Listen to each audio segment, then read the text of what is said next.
It's time for the moment you've been waiting for.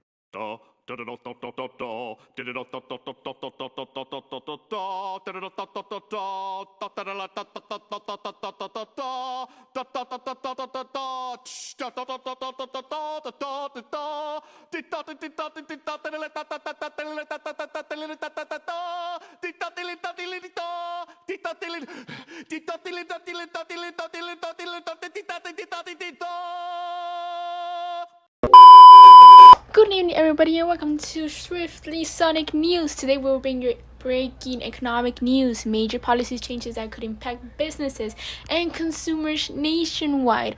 Reporters are on the scene to explain the effects. Let's dive in. Yes, thank you, Mia. Yes, today in Mexico, a new administration has announced plans to reduce regulations on businesses. What does that mean for Mexico's economy when those plans take place? Well, with fewer regulations, businesses might face lower costs. On example, compliance costs, taxes, or labor restrictions, making it cheaper and easier for firms to produce goods, shifting the SRAS curve to the right. Increasing aggregate supply, meaning the GDP will increase and unemployment may drop. Back to you, Mia. Thank you, Mario, for that information. Now, in other news, in Spain, the government has decided to remove tax credits for business investments. Experts warn of economic slowdown.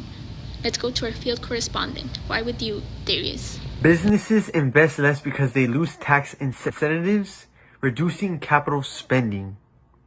Lower investment spending shifts the aggravated demand curve to the left.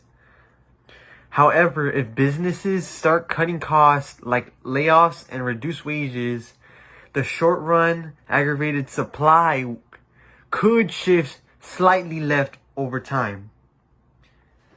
If businesses invest less in capital, like factories, equipment, technology, long-term productivity and economic growth slow down.